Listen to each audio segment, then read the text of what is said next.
But really how this came together was more, so for example, my uncle, he worked in corrections. He was there for a long time. He transitioned to public safety work for an agency, and he developed bipolar disorder. And he correlates everything back to what he saw in corrections. You are a warrior. 321 status. What kind of vehicle is it?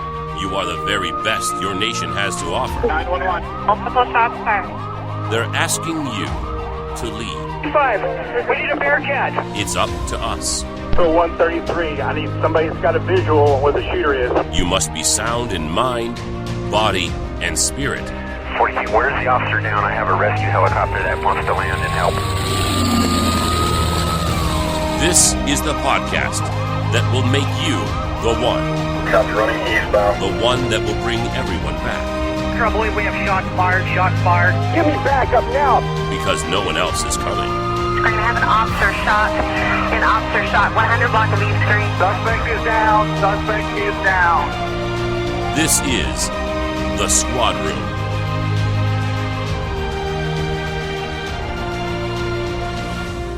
Hello, everyone, and welcome to the Squad Room Podcast, where we learn how to serve, strive, and succeed in our challenging careers as first responders. On this show, we cover the tactics and strategies you can use to lead with vision, honor your oath, and take care of your mind and your body, and be the one in someone else's time of need. My name is Garrett Teslaw, and I'm a full-time sergeant for a sheriff's office in Southern California, and I'm on a mission to build a world where first responders wake up inspired, feel confident at work, and go home safe, knowing they've spent their time in a worthy cause. Before we get to our guest, I want to remind you of a few things. First, if you're on social media, make sure you're following us at the Squad Room. There's content we put out on social media that's exclusive to social media, videos and stuff in the Instagram feed or on the Facebook group. Join our Facebook group. Lots of great interaction there going on with people asking questions and engaging and sharing ideas. And of course, like our Facebook page as well to stay updated on episodes. But most importantly, if there's one thing you need to do, it's you need to go over to thesquadroom.net and sign up for our Tactical Tuesdays email list. We've had a great response, amazing feedback on this, and it's only been going for a bit now, but every Tuesday I send you out 3 to 5 tips, tactics, strategies, something I think you will find useful to help you get through the week. Might be a book I want to share, some gear I found useful, an inspiring quote, or just anything I think that would help you get through the day. Sometimes it's a training video that you can use for briefing trainings. Whatever it is. Go to thesquadroom.net/Tactical Tuesdays and sign up for the list. You can also text your name and email address to 805-364-2331. Again, 805-364-2331 to get signed up for the list. If you didn't catch that, just check out the phone number in the show notes. You can grab it there. And it's great. We're having a lot of fun with it, and we're getting a great response. All right. My guest today is Bruce Vyas. Bruce is the founder and CEO of Mindbase. And Bruce is not a cop. And I wasn't even sure about how or doing an episode about technology and law enforcement, if that would really work, or if it was like on point with quote unquote the brand of the Squad Room, But Bruce reached out over social media and let me know about his company. And I was intrigued, super intrigued. And we talked so we got on a phone call because I just wanted to learn more. And we talked for like an hour and a half. And I asked all sorts of questions and he had a really well thought out answer. And so our talk today is not a commercial for his company, Mindbase. They don't sponsor the show. I don't have any vested interest in anything they do. I just think he's got a unique perspective about how technology is starting to integrate into officer wellness, how agencies have options now about taking this stuff seriously enough to integrate into CAD and to provide their employees with options outside of just EAP or outside of, even worse yet, just sweeping it under the rug. And it's incredibly cool or motivating to see that there's a lot of agencies picking up a product like Mindbase or its competitors and integrating it. What's disheartening and crushing, and Bruce shares this in the episode, and I'm going to leave it for you to find it yourself, is that there are still agencies, huge agencies, He told me who the agency was off the record that he talks about in this episode. Huge agency, major problems at this agency, constantly in the news, constantly having officer suicides. And they are intentionally shoving their head in the sand because it's cheaper for them to deny knowledge of it than it is to accept it and to deal with the rash of officer mental health issues that they're dealing with at this agency. It'll blow your mind. I can't tell you who it is. I really want to. Would love to throw them under the bus, but I told Bruce I wouldn't. So you can learn more about his company Mindbase. They're based up in Seattle. No problems there, right? They're based up in Seattle. You can find more at getmindbase.com. Again, we talk about this sort of through the lens of what his company does, but it's really a conversation about how technology is coming on board and catching up, like how consumer technology is catching up in the law enforcement area, how in the first responder professions to help us on a macro level. So please enjoy this episode with Bruce Faiyaz. Happy to be here. Thanks for having me. It's so much these days of how maybe it's because of COVID. Maybe it's because I'm getting older and I'm out less. Probably just a lot of it's COVID. But we met, just like I've met so many people recently online. Yeah. Through Right. one of the social networks, right? We got connected and started a conversation online that we eventually took to a actual like real conversation. And I thought my audience would enjoy hearing from you because when we talked, I wasn't quite sure about this idea that you have, but we talked for like 90 minutes that day or something close to that, and we just chatted and Right. chatted. And you really helped me open my eyes to what you're doing, and I was really excited by it. And so I want to give you a chance to tell that story and what you're doing with Mindbase.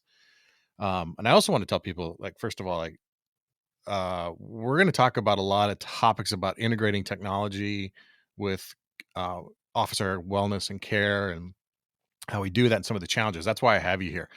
You're not a sponsor of the episode. You're not paying to be here. We don't have any relationship other than I just think you are really bringing a lot of value to our profession and really inspired by it. And I'm particularly inspired by the fact that you have really no law enforcement background, but you saw a need in our service. So let's start there. Tell us about Mindbase and then why, or rather how you got to that day where you decided to plant your flag with this idea. Yeah, great. No, and I appreciate you kind of sharing that. We had a great conversation. I love so I came across you on LinkedIn, and I think you actually posted about one of your podcast episodes, and I took a listen to it. And I was like, wow, this is really interesting. So, and then I reached out to you and I was like, hey, I'd love to be on the show. I'd love to kind of share what we're about, what we're doing, kind of some of the things that we're finding. And I think that might be very, very interesting to your audience. So, if anything, glad we connected, glad we came together. I think you're right. This is a new normal, right? It's a non-traditional way of getting in touch with folks. And it kind of forced us to that, right? Like a year or two ago, we probably wouldn't have connected through LinkedIn. We probably would have met like a trade show or just through passing or through some colleagues. But no, it's great. To give you some overview of Mindbase and who we are. So Mindbase is essentially an impact startup. We're based in Seattle. We're a small team, small agile team. We're building what we call a detection and intervention platform. So we've realized that those are two of the biggest gaps within public safety. I'm sure most folks who are in the space know that it's not very easy or good to navigate support, right? If you're experiencing any sort of trauma or any sort of challenges, it's very, very difficult to get help. And for a lot of different reasons, right? Stigma is one of them that we're all familiar with, but again, it's just the experience isn't very good, right? You have to go through like an EAP system, which is kind of clunky. It just gives you benefit information. Maybe you might have resources like psych services or things like that if your department's contracted with that, or you just might have a brochure or a 1-800 number to call. Again, very, very static resources. So again, it's not very easy or good to get help. Um, Again, there's a level of confidentiality that isn't very good to navigate either. So we're doing a couple different things in that space, and what we're trying to do specifically is kind of eliminate a lot of those barriers and all those friction points. So what we do at a high level is Mindbase is an app for public safety agencies. We provide things like mindfulness, meditation, guided CBT. There's also a wide variety of different resources within our app. You can also access ways to speak with like clinicians. So we've partnered with a company called ZocDoc, which is one of the largest providers of clinicians within the country. So if you're able to schedule coordinated and ongoing care for things like substance abuse or anxiety or depression, all without the department or agency knowing. So this is all confidential. We don't actually track any of that data, and Hmm. we don't. There's no analytics or behaviors or activity that we're capturing there. So everything that you do is completely anonymized within our app. So we wanted to be able to provide that because again, we felt like that was the biggest barrier to entry for anyone trying to seek support, right? Oh yeah, So for sure. the other interesting piece that we're doing is we actually integrate into the agency's CAD and RMS system. So again, we're really focused on being a detection and intervention platform. So we're saying, hey, how can we identify when to get folks the help when they need it most? So for example, let's say you're an officer and you're dispatched out to a rollover car accident, right? And there's an infant death. Our system will know that you were sent out to a critical call, and it will shoot you a push notification and with something along the lines of saying, "Hey, that last call might have been tough. Here's some resources that can help with what you might be experiencing." And then it'll start suggesting things like guided meditation, CBT.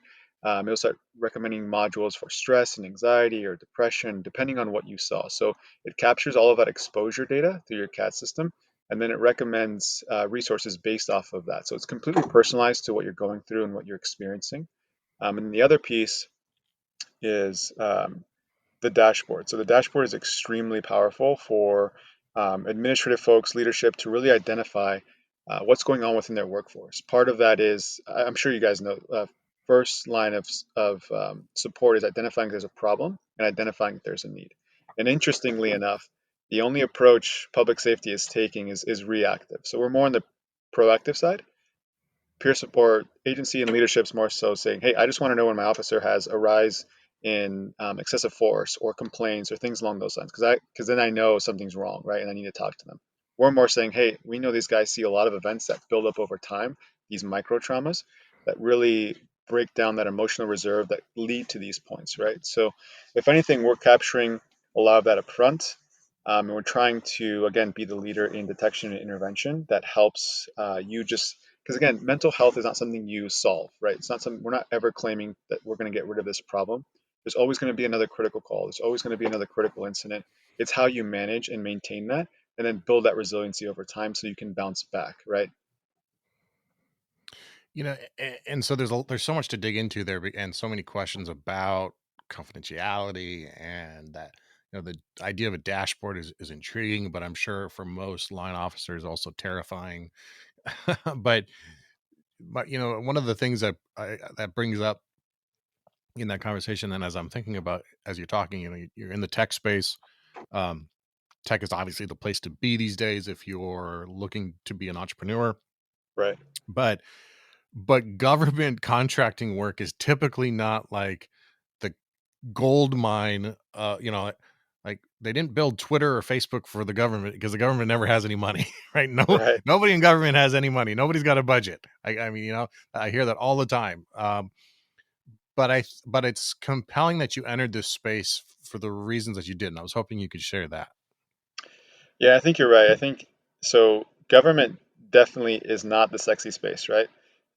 When you start doing tech, you really want to build something that's either like customer facing or that's like consumer facing or B2B, at the enterprise level is really attractive because again larger order volumes, and things like that. So we're definitely operating in a really unique space, right? I think Mhm. if you look at if you look at the private sector, employee wellness and well-being has been around for decades, right? This is technology that's it's really common. A lot of organizations put a huge emphasis, a lot of resources dedicated to this. But again, the public sector, public safety specifically, largely underserved, right? That Mhm. experience is really, really bad. There's a lot of gaps in the area, and these gaps are really affecting lives, right? If I work at Amazon and my employee is burnt out and he doesn't do his job, like that doesn't really matter. I mean, it does per se, but again, if that from an officer perspective, um, these are lives that we're affecting, right? So Right. there's a big difference, right? So um, if anything, we just wanted to fill that gap. and then again try to come at it from a unique approach, because again, officer wellness has been a focus area for a long time within public safety, but no one's really mastered that. But again, we want to take a really, really unique approach to that, and I think that's what we're trying to do within the CAD and RMS integration. But really, how this came together was more so. For example, my uncle, he worked in corrections. He was there for a long time. He transitioned to public safety work for an agency, and he over his course of his career, I think 27 years total, he developed bipolar disorder. And he correlates everything back to what he saw in corrections. So, sure, corrections is a completely different animal than patrol, Mm-hmm. and what he was seeing there. So, what I realized is my uncle wasn't an outlier. He wasn't anything. He wasn't a pioneer. This was really happening across the board, right? This was just another story, another statistic.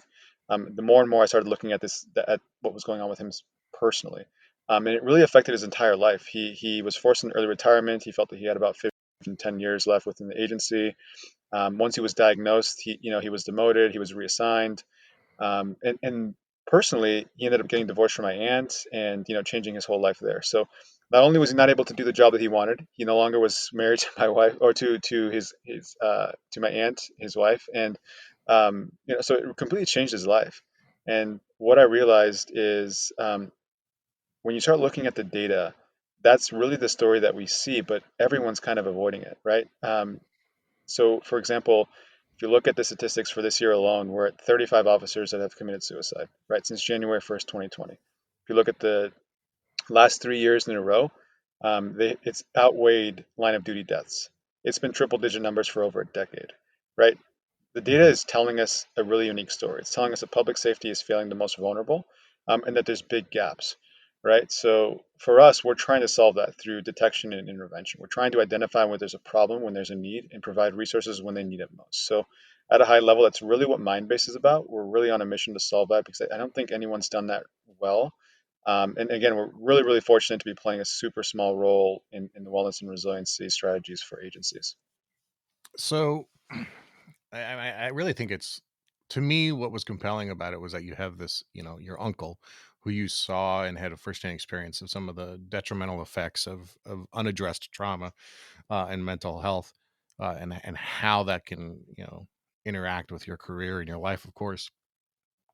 And that's really intriguing to me. What has been so just to kind of give people a real clear picture, this is an app for agencies, correct? I mean, an individual officer. This is meant to be agency wide, correct? It is, yeah. So there's a couple different components to it, and again, I'll highlight that really quick. So one of the components is it's an administrative dashboard for leadership. They're the ones that can see what's going on. So, for example, it will pull CAD data, incident data for their entire workforce. So they'll be able to see that holistically. So whether or not folks are using the app, since we're integrating into the CAD system, we'll still get a view of everybody, right? And Mhm. that's one of the biggest value adds to Mindbase is, again, nobody falls through the cracks. So, for example, I met with the Seattle Police Department a couple weeks ago. Um, and they're about 1,400 folks strong. And their peer support team is about 3 to 4 people. There's no Mhm. way they can connect with everybody, right? That's It tiny. becomes, it is, and it becomes more guesswork and routine work, right? They just say, Mhm. hey, I know it's been 2.5 months since I've talked to Steven Jackson. I know I need to connect with him because it's been a while.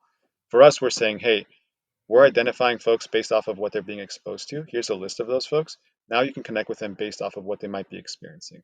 And it's what we call it is actionable intelligence, right? You're Mhm. able to identify what's going on within folks, and then provide support based off of that. A lot of what peer support does is just, again, guesswork. They just assume that, if there's an officer involved shooting, everybody within the department knows that, right? That's not news to anyone. But again, these domestic violence calls, these micro traumas, these incidents that build up over time, that's really what we're trying to solve. And as you point out too, that even peer support, which I'm a huge fan of and have been on my department's team at some point, is reactive. You really have to either wait for the officer to come to you, or you reach out, but it's kind of a crapshoot whether they whether they accept the help or not, or whether they feel like they need the help or not.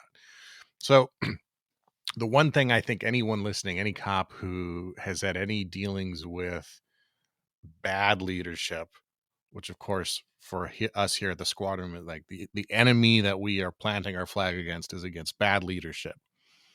And by no means does that mean that all leaders in police organizations are bad. There's thousands of great ones, but a Right. lot of our listeners, I think, work for the other kind, and they're thinking to themselves, I don't want my command staff knowing. I mean, conceivably, they could look into any CAD system and know what calls any officer went to, and there are recaps and there are shift briefings, etc. So they could still get this information if they wanted to, but this kind of pools it for them in a very specific point that is easy for them to access. I have to think that um, the type of leadership in a department is very important in terms of getting officers to trust the system. What have you found in that capacity? Yeah, so that's a great question. And it really comes down to transparency, right? And I think it's how leadership folks approach it. So, for Mhm. example, at the leadership level, or just anyone who's in an administrative folks, they can this data exists, right? We're not recreating any data. We're not doing anything new. All of this exists within your CAD system. So interestingly Mhm. enough, and I'm sure you know this, every single agency has a CAD and RMS system, but they're only using it one dimensionally. They're only using it to catalog criminal activity. They're not realizing that this is really telling them something extremely powerful about their folks, right? So we're coming at it from a completely different approach by saying, hey, take a look at this. This is going to tell you something that you need to know and how to support your folks and how to make decisions based off of that data, right? So again, you could do that like at a low level. You could reach out to your IT folks if you're in your agency, or you can say, hey, generate this report for me and send it to me on a weekly basis, daily basis, and again, that's really difficult to manage. The experience isn't very good. And again, if anything, you just have to do more homework, right? Um, Yeah. where we're saying, hey, we'll do that integration for you automatically. So again, one of our integration partners is Motorola. The other ones is Sunridge Systems, so RIMS within California. Um, and essentially, we pull that data automatically from those systems, and that'll go into our dashboard, and you'll be able to see that in real time. So um, again, it makes it a lot easier for the agencies to gather that data to identify what's going on within their workforce. But more importantly, like the problem is agencies and leadership folks just don't have the bandwidth to do this, right? They're so focused and spread thin across a wide variety of different things. Wrangling data is not something they want to be in, right? They don't want to be IT folks, right? And for the most part, they don't have technical resources that can help them like navigate these challenges, right? So Right. I think at a high level, that's really there's a lot of challenges that we solve within an agency, and you know this goes back to no one ever wants to support the government because again it's not very sexy and it's very sales cycles are really long, and getting anything Mhm. implemented you have so much bureaucracy and a lot of stakeholders. And for example, like with Seattle right now, they have labor unions, and they're like, hey, if your dashboard says that this person needs peer support, you're identifying them as someone who should be off the street, and so there's a lot of bureaucracy and a lot of politics involved with what we do. But at the end of the day, again, what we're doing is not is not anything that you couldn't do now. What we're doing is Mhm. something we're just taking a completely different approach to it and just saying, hey, it's a lot easier for you to be able to support your folks. So I think right now, like leadership thinks like it's very, very hard to get a behavioral health specialist like on staff, right? It's super expensive. These contracts, it doesn't make sense for our agency. I'll have to pull resources from somewhere else. Where we're saying, hey, all of that is included within our app at this, rate over the course of a year, and it's confidential, it's secure, it's not just for personnel and leadership folks, it's also for their families as well. So extended family also has access to Mindbase, so they'll get the same benefits, the same resources. Won't be driven proactively for them because they're not going out to any calls, right? But again, they'll be able to identify, you know, there's a level of self-awareness that they'll have to like have in order to use the app, which again I think it just comes down to the experience. If it makes me feel great and good, and this is a journey that I can go through in order to feel better, then that's Mhm. fantastic, right? What you mentioned it, and immediately a light bulb went off in my head. Is we are often our own worst enemy, and Right. when we get together, in a collective bargaining unit, we're almost always we're often our own worst enemy. Like I've Yeah. seen unions across the country do things that are completely in the worst interests of the employees at times, under the guise of protecting them. How do you get buy-in from a union on something like that? Yeah, that's a great question. So, um, it's extremely difficult. I think they have to see the value in what we're doing, and unfortunately, it can either make or break, like implementing something like this. I think labor unions see this more as like a liability in some instances, where we're trying to say, hey, um, so for example, I had a call with an agency. I won't say the name, but it's a larger metro agency, just for reference. But they were saying, "Hey, we know that these things happen, but if we know about it and we don't do anything about it, that makes us liable, right? If if if it happens and we visibility, so we weren't aware, then we can, then we're not liable for like lawsuits. We're not liable for, not doing our job or things along those lines, right? So it, this all circles back to my premise that public safety is fragmented. There's a lot of friction points on how to do things correctly, and really it just comes down to education, right? It's educating the right folks on what we're going to be doing and in what ways.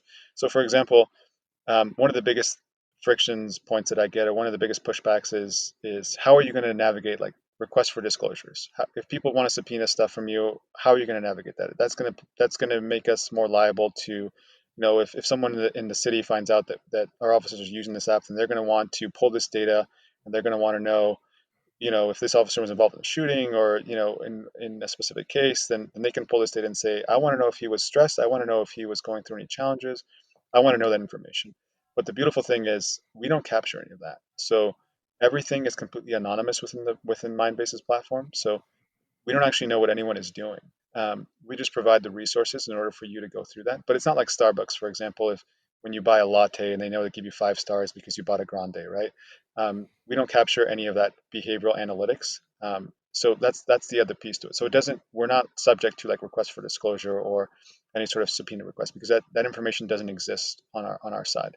And when we start like going through that experience for the agency and really working them through kind of what this means and in what ways, they really start to wrap their mind around the idea of, okay, this is actually a really really good resource for my folks because it's outside of the agency, right? There's a couple of other providers who do similar work to what we're doing. They create public safety apps for law enforcement.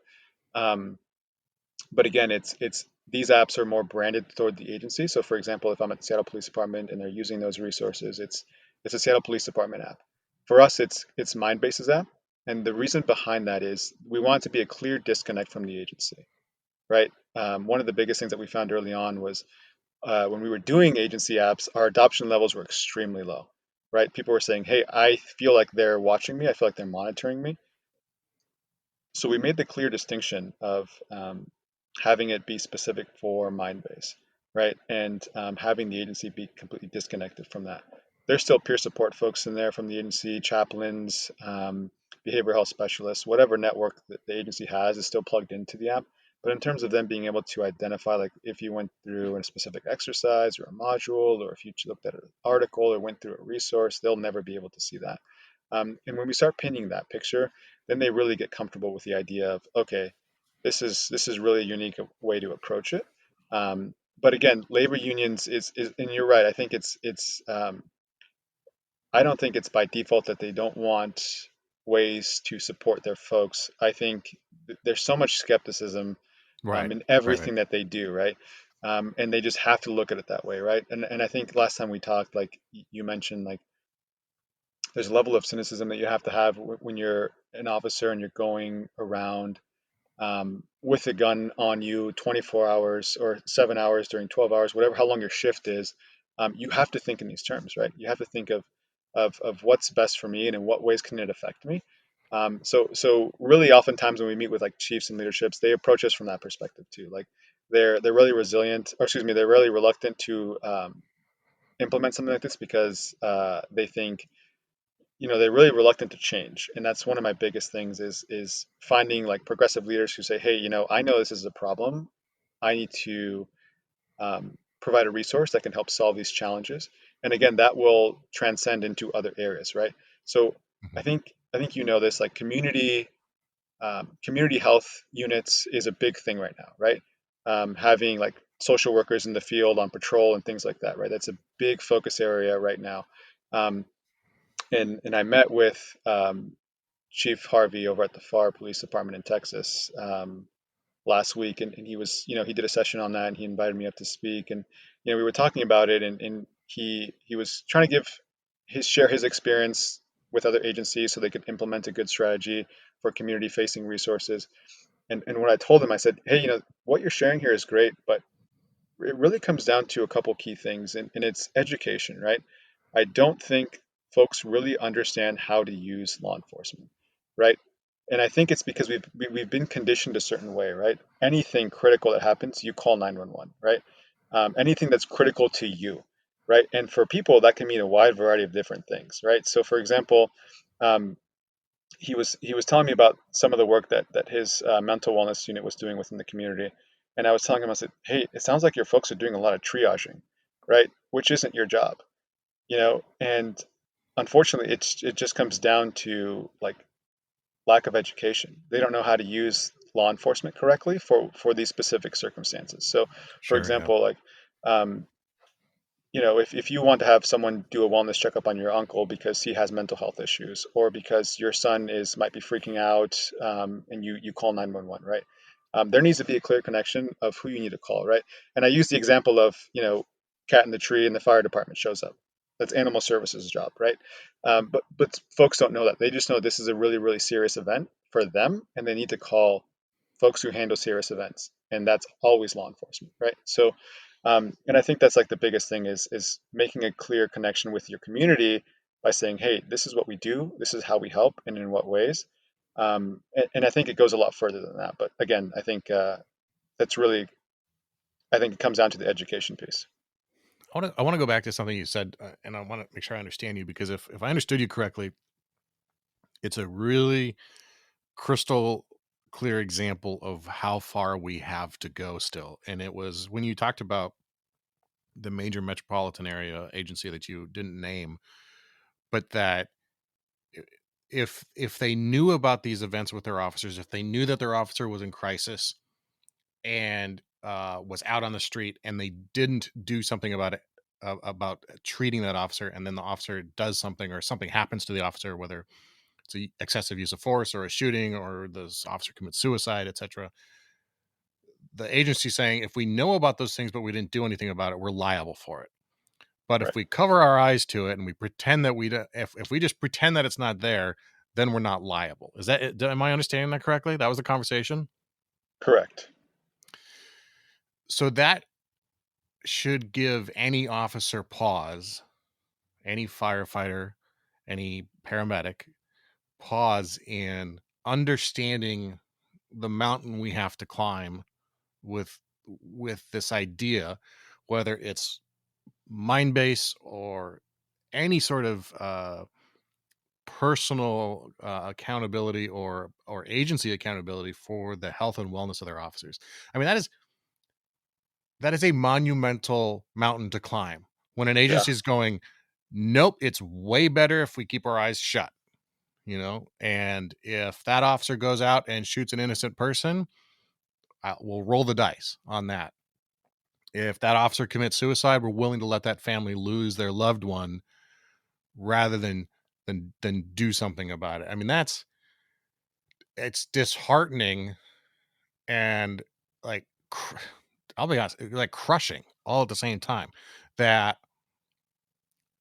an agency of any size, but especially a major one. And when you think of metropolitan agencies, you often think of more progressive agencies, like even those that we're still banging our head against the wall with this refusal to understand what your people are going through. I mean, that it just, I'm almost speechless, and it's frustrating because you think, at my level, you often think that's what they're thinking, but then you also think, no, I mean, it can't be that. Like, they gotta care, right? And so to hear that, no, they don't. Some of it, I mean, obviously some do. There's a lot of good chiefs out there. There's a lot of Yeah, progressive sheriffs out there, like you said. There's people who are trying to promote up so they can change this culture, right? But we still are, for lack of a better term, actually, I think it's the absolutely appropriate term. We're suffering under this archaic idea, this archaic belief of a that we're a, and it just reinforces this belief among many that you're just a line item in the budget. You're not a person, you're not a family member. You're just a badge number, and you're an asset to be used until you can't be used anymore, and then they bring in a new asset, right? right. Um, that that has got to be something that has to change. You know. It's it's funny you say that because it's when after these events happen. So, for example, the agency that I was talking about, the larger metropolitan area one, pays millions of dollars in lawsuits every year, right? And that's to no surprise, right? And interestingly enough, so I met with the Flagstaff Police Department, and they had an officer suicide back in September. And that's when after the fact, that's when they started looking at the data. What was this guy exposed to? What were the events that he was sent out to that might have pushed him to this point? What did we miss?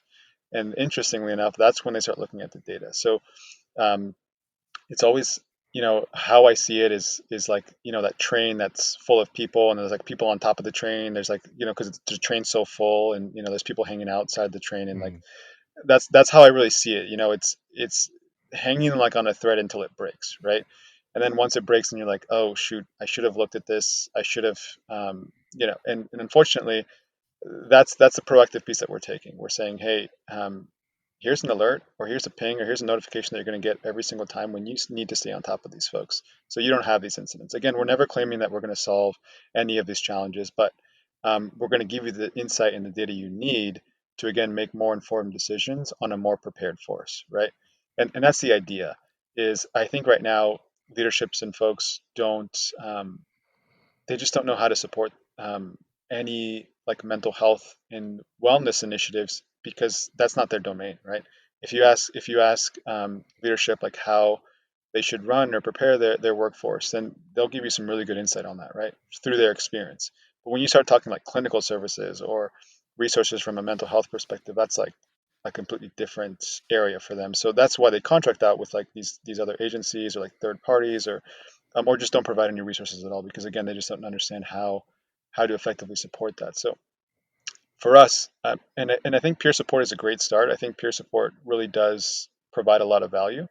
I still think there's some gaps in peer support because again, one of the police departments here in Washington, where I'm at, they're about 40 folks strong, smaller agency.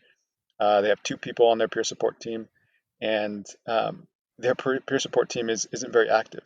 And they live the agency is in an area where crime is pretty moderate, and essentially I think what their assumption is, hey, our folks all know each other, right? We're a pretty close knit team. They probably don't feel comfortable talking to, Lieutenant Jackson about anything that's going on. They're not going to disclose that information because they know these guys personally. So they don't want them to think of them differently or know that they're going through any of these challenges. So I think part of that is also like, how do you provide this confidentially? And that's one of the interesting things that we do within Mindbase is so we make peer support multi-jurisdictional. So for example, if I'm at the Seattle Police Department and I am going through some stuff and there's only two or three people on the peer support team and I know those two or three people, I might not feel comfortable talking to them about what I'm going through, but I still need to work through this. And it might not be ripe for psych services or, I might want to rule that out first. So if I want to speak to someone on the agency side, how can I do that? So the idea behind putting it or making peer support multi-jurisdictional is I can connect with anyone who's designated peer support folks at any agency. So again, what that does is two things. It allows you to connect with folks when you need it, Mhm. indirectly, but it also broadens the reach and the scope for agencies. So again, some agencies only have 2 or 3 people. That's not very effective if your agency is a lot larger. But now you Yeah, have access to this whole network. So we're creating this whole network of peer support folks for agencies to tap into. I think that's a great idea. It makes sense. In a I'm surprised that big agency has such a small amount, but yeah, you wouldn't necessarily if you know both of them, if they're your barbecue partners, and you Yeah. may not want to talk about it, that kind of stuff with them. We were just I was kind of just bashing command there, rightfully so, I think, for those who are in the older space. But you did mention an agency that I think of as rather progressive, which is Flagstaff, Yeah. and um, there are others out there, and we don't want to necessarily call out the bad ones in hopes that we can get them to change, behind closed doors. But who are the people that we should be highlighting, or the agencies that we should be highlighting that you see are open to this, are trying to learn this stuff, are very, out there in front of it? Who do we look to as our leaders in this? Yeah, so there's a lot of agencies that really have it together. And if I were to highlight any, so I think my first one would be like the Aurora, Colorado Police Department. So they Mm, have a really, really good wellness unit. Their wellness unit really embraces a lot of progressive outlooks and tries to approach this from a holistic view, right? And I think for them, Colorado has had their fair share of events. I'm sure you know more recently, but just yeah. historically, Colorado has been subject to, a lot of trauma. And interestingly enough, they've made wellness and resiliency a priority. So they have a lot of committees within agencies. They have a lot of resources. They also have a really good network uh, between different associations and organizations. So like the Colorado Fallen Hero Foundation really helps folks Hmm. from external family members, but also inside internally within agencies as well. So they really have it together in terms of how they provide resources to the folks who need it most, but also to raise awareness to just let everyone know that mental health is a priority for them. And I think that Yeah. really is what it comes down to, right? You can tell which agencies are focused on what areas within their department and also within their community. And then you can tell which other ones really have it dialed in terms of not just transparency, awareness, but also providing resources. So I think It's Colorado's interesting doing you great. it's interesting you pick out Aurora specifically. Their former chief, Nick Metz, He was a is Seattle chief he's at one point too. who was the Seattle chief, right? Who kind Yeah, of the circle there for you. yeah. Um, he when he retired from Aurora, he started Code 4 counseling His with his wife. Yeah, wife, and are doing great things there. He's actually coming on the show, so I'm excited to hear you talk about him specifically, because yeah, I think he's an absolute leader in this space. Who else? Give me one or two more that you think are doing something right. yeah. So I met with the LAPD a while back. I think back in January I met with them, and I met with Dr. Dorian. He oversees their clinical psych services for the LAPD. LAPD is kind of a skewed um, benchmark of where an agency should be, right? They obviously have a lot of resources. They have a really big operating budget. So I Mhm. think Dr. Dorian was mentioning that they have, I want to say between 8 to 12 clinicians who are actually out in the field on patrol with folks, right? Not every agency has access to that. So for them, they're really progressive because again they adopted the idea of, hey, we need to have clinical services out in the field early on. So Mhm. that's something that they've been doing for a while. So they're really progressive by not just adopting new ways to support their folks, but also embracing these different things like mental health and embracing that not just internally but also externally, right? And I think that's the disconnect with most agencies is they don't make that clear connection, and it might come down Mhm. to limited resources, it might come down to funding, it might come down to a wide variety of different things. But in terms of what I've realized is agencies don't really take a peek at what other folks are doing and try to adopt and implement. Because again, a lot of these people, like Aurora and the LAPD, um, I want to say the Seattle Police Department is really progressive, but I think they've had their fair share of events that would make folks think otherwise, right? Right. Externally, and you know, Chief Harvey from the FAR Police Department in Texas, he's really progressive. He really wants the community to understand, like, hey, we're supporting our officers, so they can turn around and support you, right? Hmm. One of the things that he said that was really interesting is this starts at the individual officer level. That you can't have the expectation that our folks are going to go out and know how to effectively support the community if they're struggling with something themselves, right? At a personal level, that's just really how it is, right? Fundamentally, you can't do that. Um, some people might be a little bit more resilient. Some people might be a little bit more well prepared for these kinds of situations and things. But again, you have to have that fundamental knowledge of how to support and in what ways. So I think the LAPD is doing really interesting things.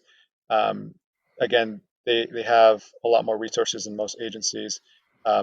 Their psych services program is really good because again they have a lot of clinicians out on the field. But I think those would really be the top three that I would say is Colorado, Texas, and the LAPD. One of the things too about LAPD that I like, we've had Jay Nagdeman on, who's a part of the BSS at LAPD. What I think is really unique, we all go through a psych exam when you get hired, Right. and there's some sort of psychologist either on staff for the larger agencies or contracted out to make sure that you get vetted in the hiring process. But what is really unique to them is they have a whole staff of psychologists who are trained in police psychology as a specialty, because it's actually its own specialty, right? Who are there just for the in-service people, and they're there just they're there. Once you get hired, you're then brought into that group of people who are out there to take care of it. I think that's really neat. And Jay was a great guest on the show talking about like in service, taking care of yourself in service. And I always think of Dr. Kevin Gilmartin's quote about, your warranty on that psych exam when you get hired, that warranty is good for like 5 years. And then you Yeah. got to get recertified like a used car, and make sure that you're still good to go. And I would say it's even shorter than that, maybe 3 years. But they do a lot of great work at LAPD in a lot of ways, but really there with that. I'm also curious here, I get like going into tech, and then understanding this is a need in agencies, but I don't think anybody can approach the mindfulness space, the self-awareness space, the self-development space without their own practice. So I'm curious what you do that you use, because you also have a stressful job in terms of running a company. Yeah. What are the things you use in your own practice? Yeah, that's a great question. So I I I know this is going to sound strange, but I try to meditate every day, right? I try to make That it didn't part sound of, strange. I think it's great. it is great, and it's extremely helpful. And Hmm. but when I tell anyone about it, they're like, "Really? You wake up at 6:30 every day and you meditate for half an hour?" And I'm like, "Yeah, I do. If I don't, the rest of the day is just like I need that time. I really do, Hmm. And when I was commuting every day, down into the office, it was about 45-minute drive.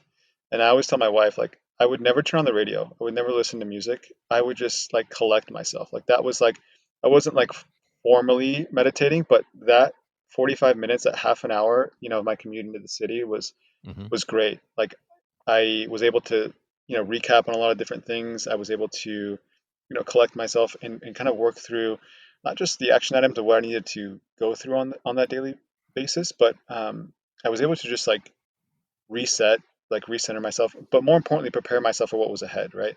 Hmm. Um, and as a founder, or as just someone who has any responsibility, right? You kind of let like mental health or just like personal care just kind of fall by the wayside, right? And that's one of the things that I've realized is early on is when we were first building Mindbase, it was um, it was interesting because we were struggling with a lot of what we were doing early on, right? Because this was again a new concept, right? So we spent about 9 months, 8 months building the platform, right? Getting the integrations right. I did a ton of ride-alongs with agencies and folks to really understand like how an officer, their day to day, what they go through, how they like use a CAD system. I wanted to know like why they dispositioned it a certain way because when a call comes in and it's dispatched out, that's not necessarily the case after it's been closed out in a system. So I really wanted to understand like, but more importantly, I wanted to to understand how an officer like goes through these calls and through these sequences, right? Um, like what do you do to like navigate? For me, if I have like a stressful meeting and or if I have like a stressful day, I'll like disconnect and I just I won't like respond to an email for a while or emails for a while, or I just won't answer my phone for like an hour or two, right? Like I'll do something that'll help me through that. If you're an officer and you have a call and you disposition it out and you close it out and you get another one 7 minutes later or 5 minutes later, whatever the time frame is, you don't have time to bounce back from that. You just got to be on. And so that's what I really wanted to understand. Like, what are they doing in that interim time frame to really work through that, if anything at all? And what I Mm. was finding was that it wasn't anything, right? Like, you just don't have the time to do that. So I'm not saying I want officers to pop open the app every single time after every call and listen to this session or go through this exercise or do this or do that. I'm saying I want you to know that that's there, because for me, what's there is like meditation in the morning, right? What's there is being able to disconnect from what I've got going on at work, right? Being able to talk to like my wife or like my CTO or somebody else about what's going on with me, what's bothering me. And it's Mm. interesting because um, one of the chiefs that I met with was saying, hey, there's a lot of loneliness that goes along with policing, right? And in some instances it's a lot like being a founder, right? Like it's a lonely ride to the top, right? And you're kind of doing that alone. You're kind of navigating like the startup world, and unless you have like a good set of advisors, which we do, you're really kind of left out there to kind of figure it out on your own. And it's a lot like police work. From that regard, I don't necessarily want to make the claim that ours is as stressful as what you guys got going on, but he made the joke that that's why you see officers parked next to each other for like 45 minutes at a time, just like shooting the shit, right? Having a conversation and just talking about anything, right? You see it left and right. You drive by two officers in the squad cars and they're parked right next to each other. They're having a conversation. So I think there's a lot of truth to that. I think um, so. If anything, you know, for me, what's helped is just having access to the right resources. One of the resources that's been really beneficial to me is being able to meditate every morning. I don't necessarily think it's driven by anything other than just wanting to clear my head, wanting to prepare myself for what's next. And I think that's one of the shifts that agencies need to like try to make and understand is by saying, hey, um, we can't set the expectation that you're going to feel good about after every call because you're going to go through this, but you have the option to do it. And if you do it over time, you'll be able to work through that on your own. Yeah.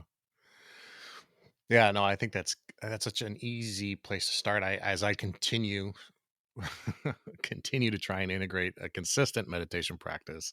Yeah. Um, I'm jealous of the 30 minutes. I can't. I'm not there yet, but I'm working on it. Uh, Bruce, where can people learn more about Mindbase and learn about you and what you guys are trying to accomplish? Yeah, so we a couple different ways. Our website's always a good resource, and I always direct folks there. So it's just getmindbase.com, and that will give you a good overview of what we're doing, a little bit about our technology. We also partner with a handful of associations. So we're partnering with the most recently, and I'm really excited about this, the National Police Foundation. So we're going to be doing a session with them, a webinar with them called Mission Ready Minds. And it's really going to be geared towards a lot of the challenges and really how to address like the diminished strength of like your workforce, right? Hmm. There's a lot of challenges that are going on, not just from a mental health perspective, but at an agency level, right? So we're bringing on a lot of thought leaders. Mitch Javidi, Dr. Mitch Javidi, who's founder of the National Command and Staff College. He's more on the professional development side. He's actually the technology partner for the National Sheriff's Association. And he's going to be on it, just sharing, how to approach this from a professional development perspective, right? And then also Sergeant Petrucci from the Aurora Police Department is going to be on it as well, just sharing his experience. He's been at the Aurora Police Department for a long time, and he has some really interesting progressive approaches to how to help agencies just work through a lot of the challenges that they've had to work through. They had a real problem with riots, and after a lot of the movements that happened last year, and for them it was they were have one of the things that interested them about us is how can we help officers know that we support them and that we're here for them and that we provide a resource that's going to help them um, at all times. And so it was strange because I've never heard this before from an agency, but they were really transparent about the problems and the pain points that they were having. So, when I met with Aurora and their leadership, they're like, "Hey, last year we had 85 folks that resigned. 85 from an agency. Like their agency is really large. I think they're about 1,300 folks, um, Yeah. but 85 is a hit for any agency, right?" And they also mentioned like, "Hey, we had a fire 19," and I connect with them regularly, and they were telling me, this year alone, we've had 27 folks that have resigned, right? So for them, Mm. one of the biggest things is retention, right? And I think that comes down to, it's one of the most difficult times to be an officer than any other period of time in history, right? 2 years No, for ago, sure. 3 years ago, if you were an officer, you were a hero. Today, Yeah. that's not necessarily the case, Right. right? So um, for us, doing these partnerships, we're structured a lot like a tech company where a lot of where we're structured a lot like a tech company where we like to have these partnerships in place that help us provide the most meaningful value to these agencies. So there's a lot that we don't do. One of the things that agencies always ask us is, "Hey, who's creating the content for you guys? Like, who's doing this? How do we know that's specifically for officers?" And Hmm. we've actually partnered with a handful of clinicians. I think we're at like 9 right now total. So we're really fortunate about that. But essentially, these guys are, they have experience like crisis incident stress management and a wide variety of other different things, and they're creating like psychological first aid kits for us. Like they're creating all of this valuable content that we Hmm. can provide agencies because again they struggle with creating this stuff, right? They don't know Right. like how to effectively support their workforce. So Mhm. for us it's like not only are we like doing something really interesting for um, by integrating into a CAD system and identifying things early on, but we're also like creating this huge extensive library of like resources for agencies to tap into, and we're doing that in partnership with like the National Police Foundation, the National Sheriff's Association, and a wide variety of other different folks, that just we're pulling together all of these like thought leader resources that you can have access to. So if you want to take a peek at that, I'd say one of the best ways to do that is hopping on our website or registering for one of the webinars. We try to do them quarterly, with a thought leader like the National Police Foundation or anybody else, to really Mhm. like help the industry understand like, hey, we know that you're having these problems and challenges, and here's these resources that are available. Hi, Bruce. Thanks for being on the show. I think it's a very important topic, a very important issue for us. When we often this show we often address the individual officer and what the individual officer can do to improve their mental wellness, their mindfulness, their nutrition, their physical fitness, their leadership, especially. But it's such a massive topic to talk about agencies. I have yet to try and tackle that at that level. So this is my first attempt at doing that, and I appreciate you, walking us through what those challenges are like for you. So thanks for your time today, and excited to see where you take Mindbase. And I appreciate the time. Really enjoyed the conversation. Looking forward to connecting with folks and sharing more. All right, thanks for listening to this episode with Bruce Faez, CEO of Mindbase. You can learn more at Get Mindbase or just check the show notes for all the links there. And real quick before you go, I want to offer you something that I'm very excited about, and it's absolutely free. We've launched Tactical Tuesdays, our free weekly email where we bring you a few tips, tactics, and strategies to help you succeed in the week ahead. It may be about a book I want to share, some gear I found useful, maybe just an inspiring quote or a documentary that I think is really interesting. Anything I think that could help you improve your day, improve your life. To sign up for the Tactical Tuesday list, you can visit thesquadroom.net/Tactical Tuesdays, or just email Just text your name and email address to 805-364-2331. Again, 805-364-2331. If you didn't catch that, we'll include that number in the show notes as well, so you can find it there. All right, everybody. I hope you all have a safe and fantastic week. And until next time, take care of each other and stay safe.